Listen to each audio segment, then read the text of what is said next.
Assalamualaikum warahmatullahi wabarakatuh.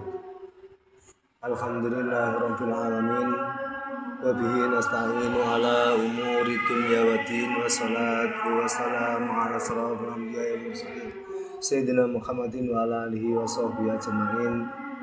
Saudara-saudariku yang dimuliakan Allah Subhanahu wa taala, kali ini kita membuat tema mikir-mikir ciptaan Allah.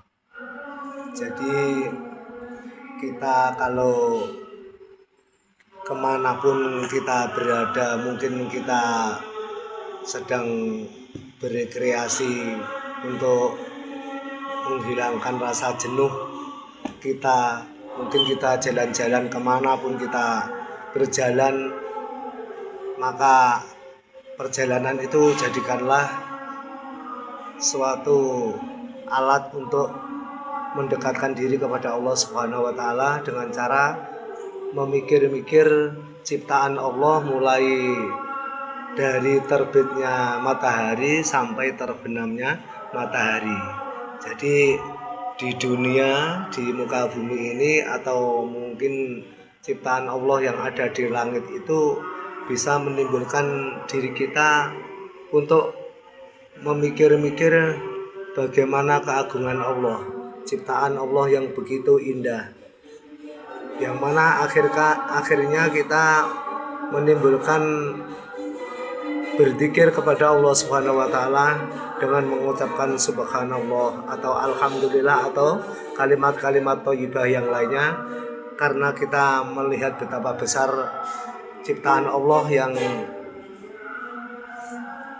diciptakan untuk kita semua sebagai hamba Allah Subhanahu wa taala.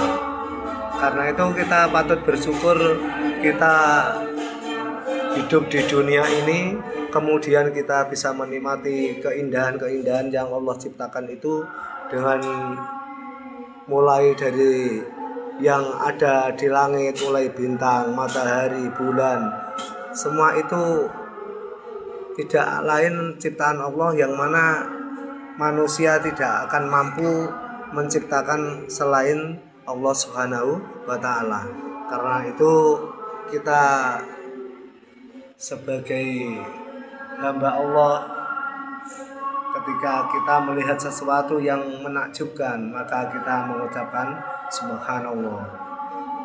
Begitu. Jadi ketika kita bertamasya atau rekreasi atau jalan-jalan, kemudian kita di tempat itu menemukan keindahan Allah, jangan lupa itu adalah semua adalah ciptaan Allah Subhanahu wa taala. Dengan demikian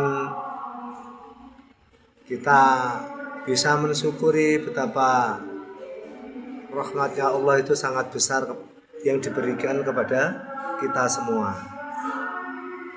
Makanya kita harus senantiasa menjadikan hati kita menjadi hati yang selalu bersih dengan memikir-mikir ciptaan Allah yang begitu indah, yang begitu luas, yang begitu banyak sekali yang diberikan kepada kita semua. Kita sebagai hamba Allah sudah sepantasnya kita itu mensyukuri nikmat Allah, karena nikmat-nikmat yang diberikan kepada kita.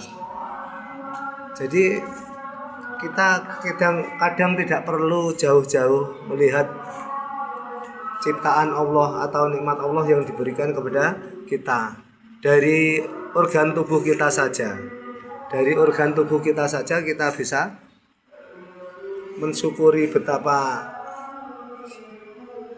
nikmat Allah itu sangat besar sekali, mulai dari ujung rambut sampai kaki.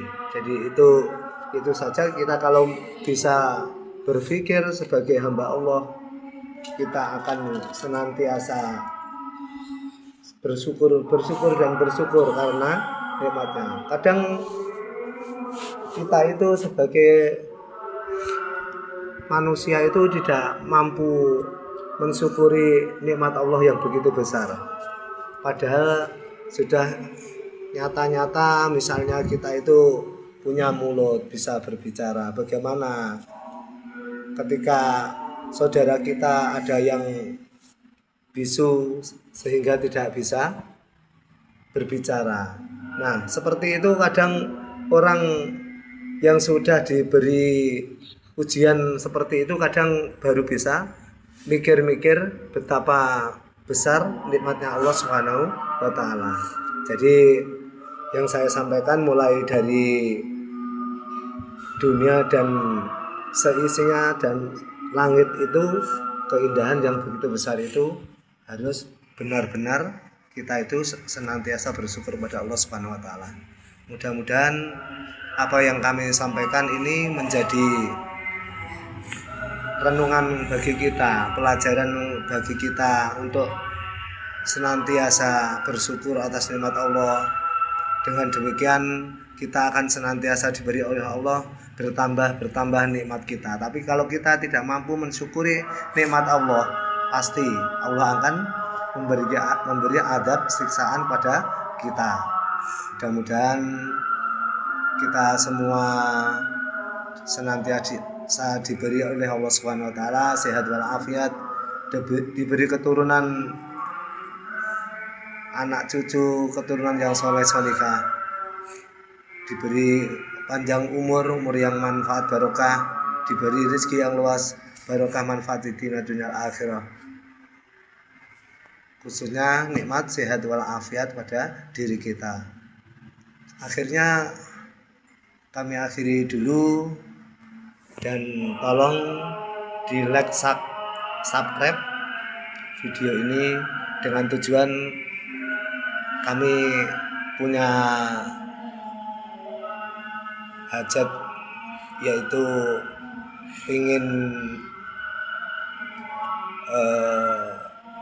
wakaf tanah untuk kepentingan saudara-saudara kita yang jauh dari musola atau masjid, yang mana terutama khususnya ada di wilayah Trayang. Tapi kalau di Bangah ini alhamdulillah musola masjid sudah dekat-dekat, jadi nggak ada alasan untuk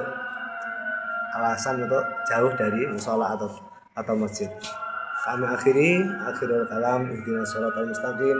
Wassalamualaikum warahmatullahi wabarakatuh.